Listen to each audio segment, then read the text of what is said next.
Okay, so has everybody heard about the JVM problem where functional programming is the most practical way to program? I think we all know that. JVM has, every JVM language has problems with this goal. For example, if you use Java, you've got lots of code duplication. If you use Scala, you've got lots of other problems. So we don't really have a practical way of doing programming on the JVM. So if we were to do practical programming, we would probably use GHC, which has got Haskell, which is a very practical language for doing programming. It's got a lot of libraries and a lot of tools for doing functional programming. For example, Lens, which is like 80% of my day job.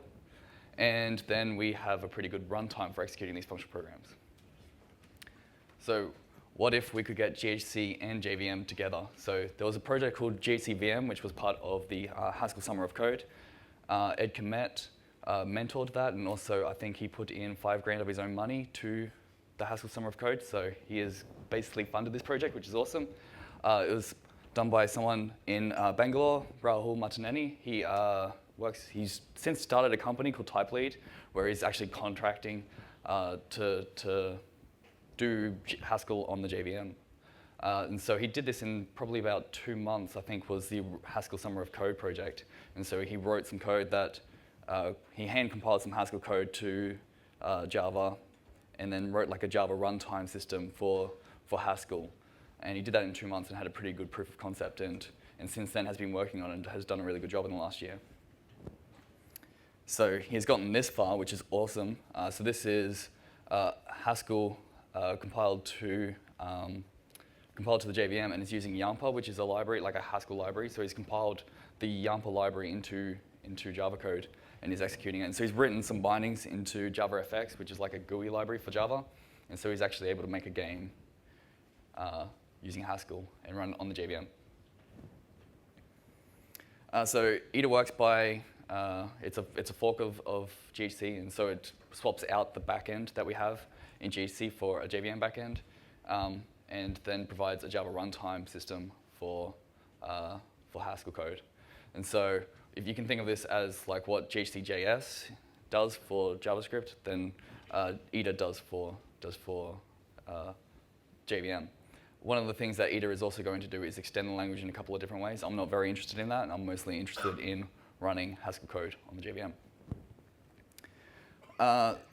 This is how GHC usually compiles. So you have Haskell code. It compiles down into a simple language called core. And then from there, it goes into STG, spineless tagless graph. Then you've got a C++, which is a simplified version of C. And then finally, it goes into native code. And so what EDA does is swaps out the C++ and the native code for Java bytecode. So it goes straight from STG into Java bytecode.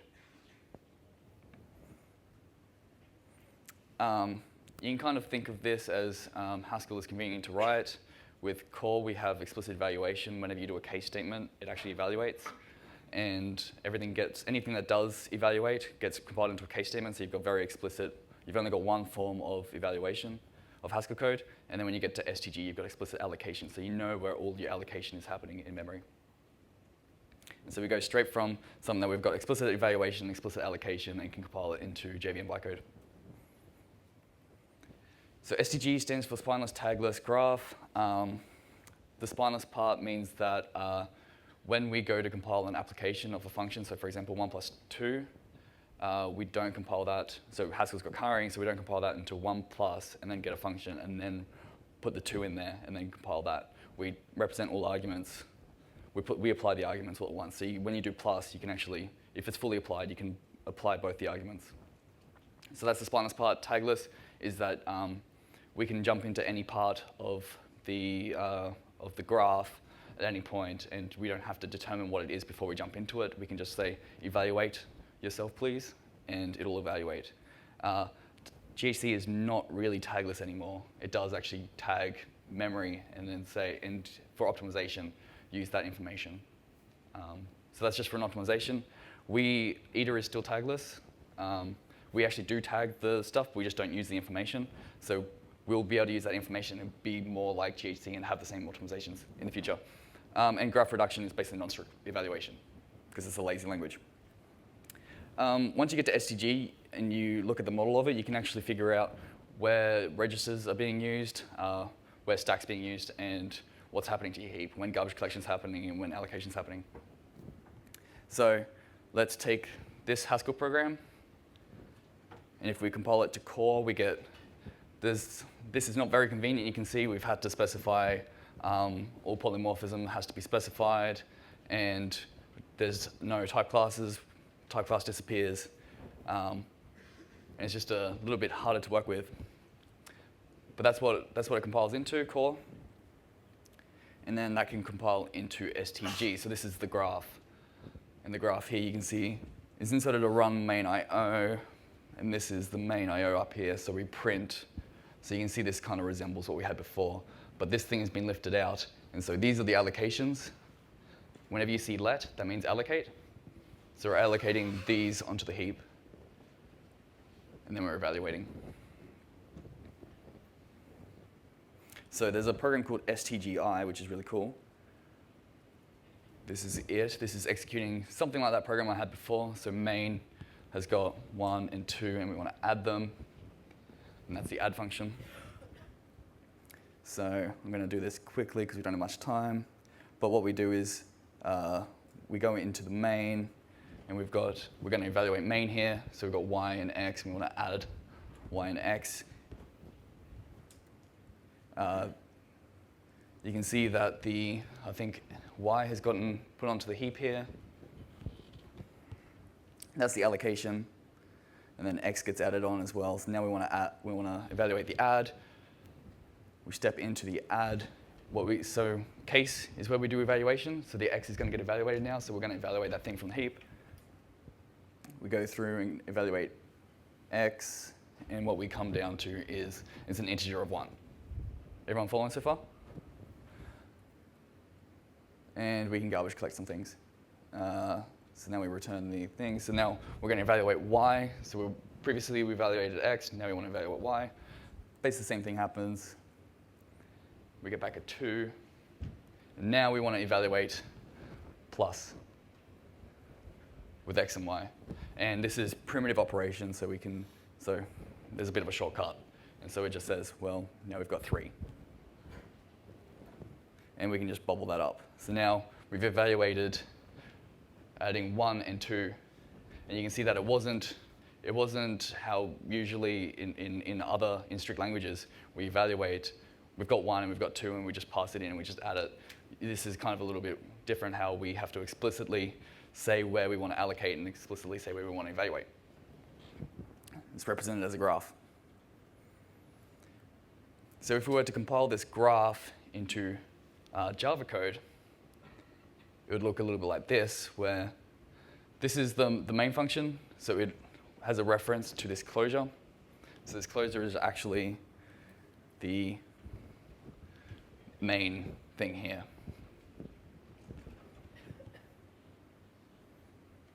And it's got some configuration for the RTS, the runtime system.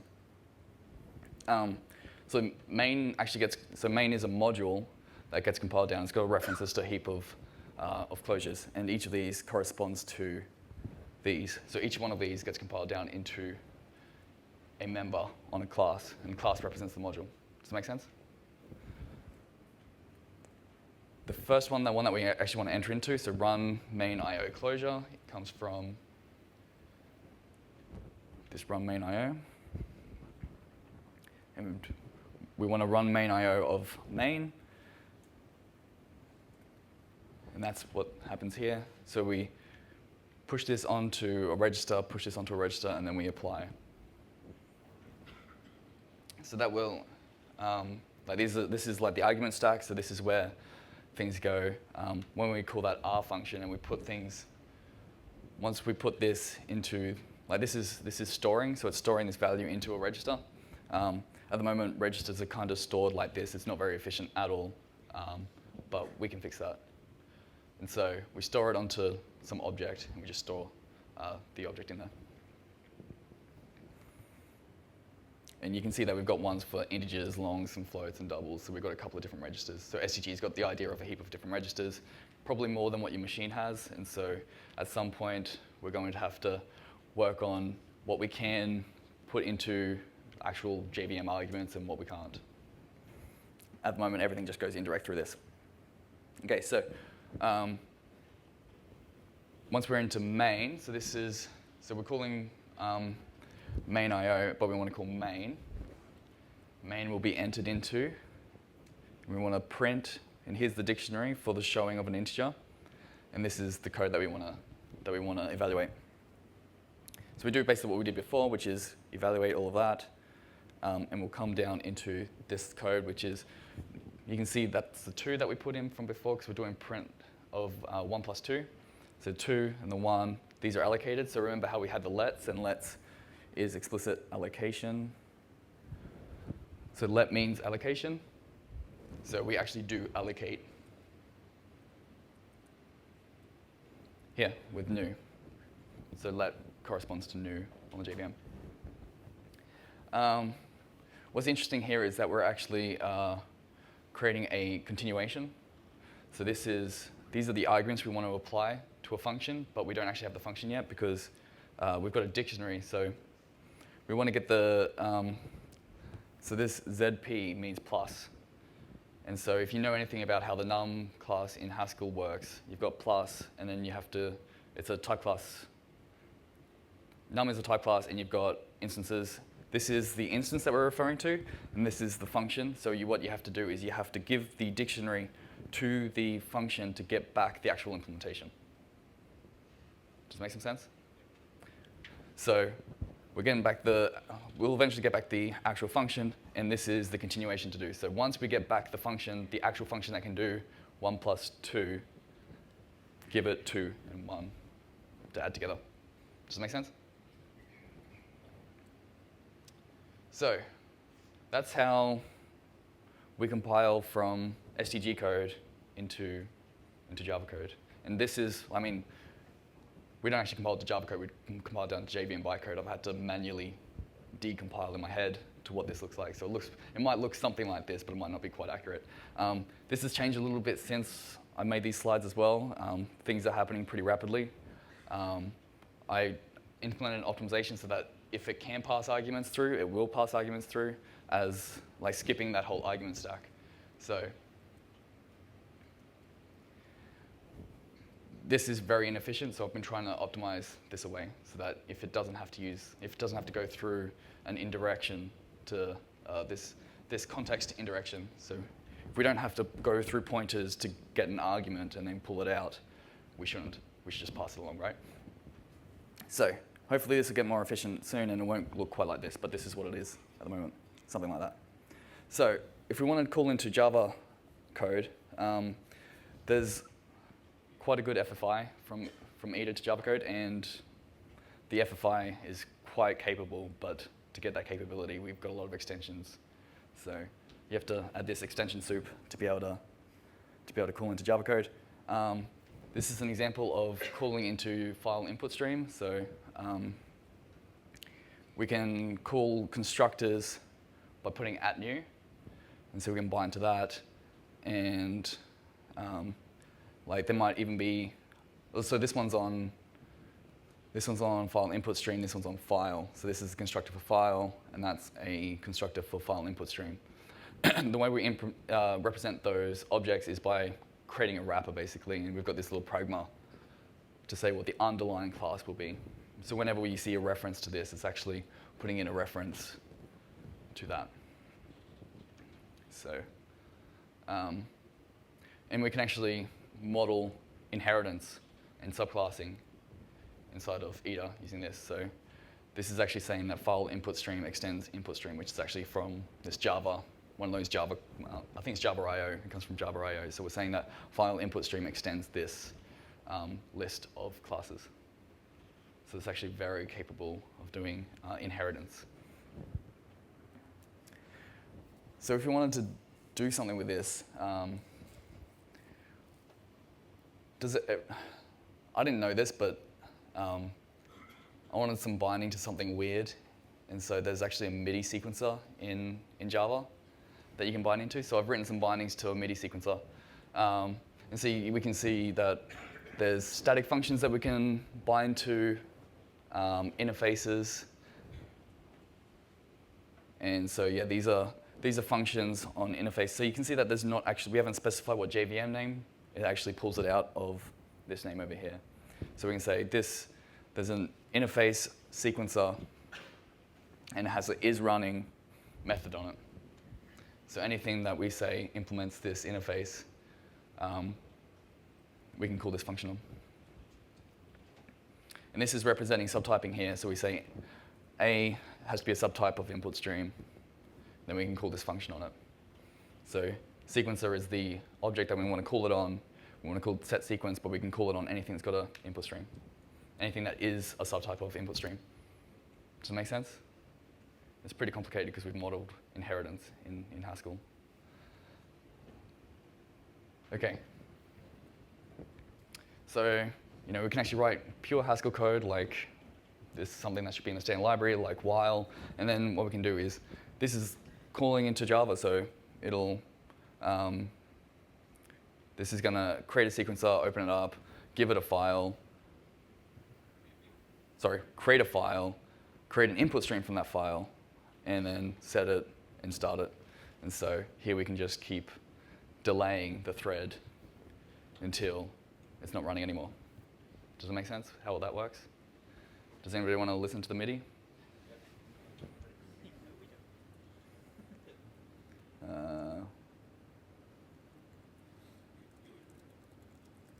Hopefully this works.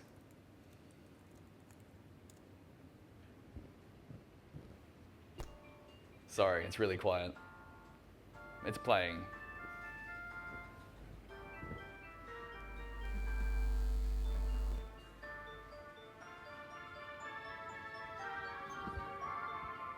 And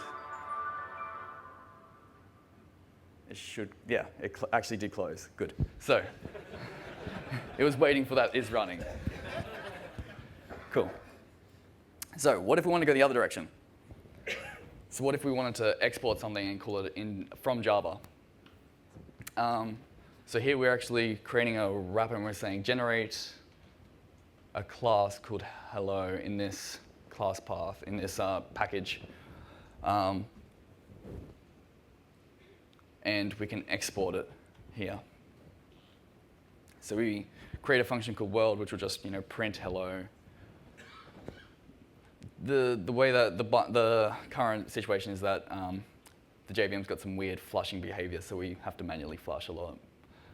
It doesn't do the same thing as what GHC does, so we have to flush a bit, but then we can return 100, and this will automatically get sent to Java as an integer. So the interface of this will actually be callable from Scala, for example.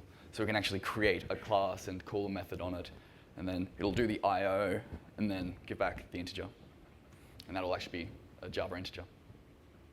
You can see that I've made a method. I think a couple of days ago we just got featured to be able to make that into a static method as well now. There's a program called Etlas, which is a fork of Cabal 124. So 124's got that nix behavior, so it's got better caching.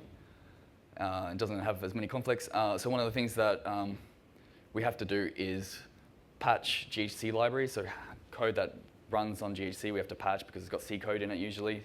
Well, sometimes it's got C code in it. Some libraries on Hackage have C code. So we have 32 patches roughly to take the C code out and replace it with Java code. And there's a lot of packages that don't need C code. Pretty much all of those packages we can run. So we've tried out 221 packages, and they work on either. And one of the packages, which is awesome, is Lens. So 80% of my day job is solved from Lens here. And this is running on the JVM. All of this works perfectly. Everyone should be really impressed with that. That's awesome.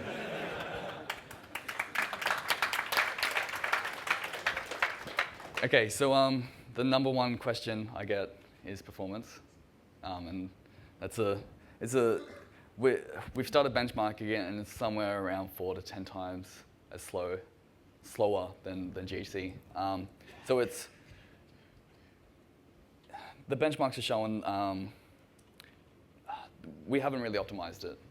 And so I think this is actually pretty impressive for for hardly any optimization. So a lot of GHC's optimizations happen before it gets to the STG stage. So we're actually getting a lot of those optimizations. So we're getting performant core code and then getting it into STG and then running the STG. So, I mean, we are having some optimizations thanks to GHC, but we haven't actually optimized any of the runtime or any of the bytecode that's getting executed.